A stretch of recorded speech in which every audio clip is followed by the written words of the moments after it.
మీ 10 ఏళ్ల కొడుకుని మీ నాన్నగారి గురించి నీ అభిప్రాయం చెప్పానండి. మై ఫాదర్ ఈజ్ రోల్ మోడలో రోకల్ మోడలో అంటాడు కూడా. రోల్ మోడల్ ఎందుకంటే ఈ సన్నాసి అంతకంటే ఎవరిని చూడాల. ఈ తండ్రి కూడా ఏమనుకోండి, మా వాడికి నేనంటే చాలా ఇష్టం. ఇదో అజ్ఞానం వీడికి. వాడికి 20 ఏళ్ళు వచ్చాక మీ నాన్నగారి గురించి మీ అభిప్రాయం చెప్పమానండి.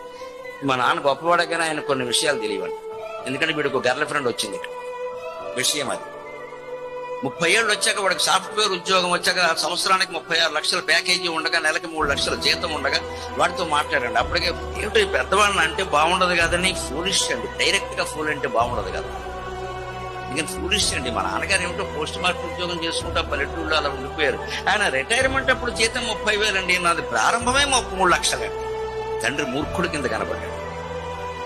అదే 40 ఏళ్ళు వచ్చాక అదే కొడుకుని మీ నాన్నగారి గురించి నీ అభిప్రాయం ఏమిటి ఏమంటాడు తెలుసా? పెద్దవాళ్ళు చెప్పారంటే ఊరికే చెప్తారు ఏంటంటే కొన్ని నిజాలు ఉంటాయంట. ఎందుకని వాడికి 2 పుట్టి కొట్టడం మొదలెట్టారు అంటే అర్థమైపోయింది.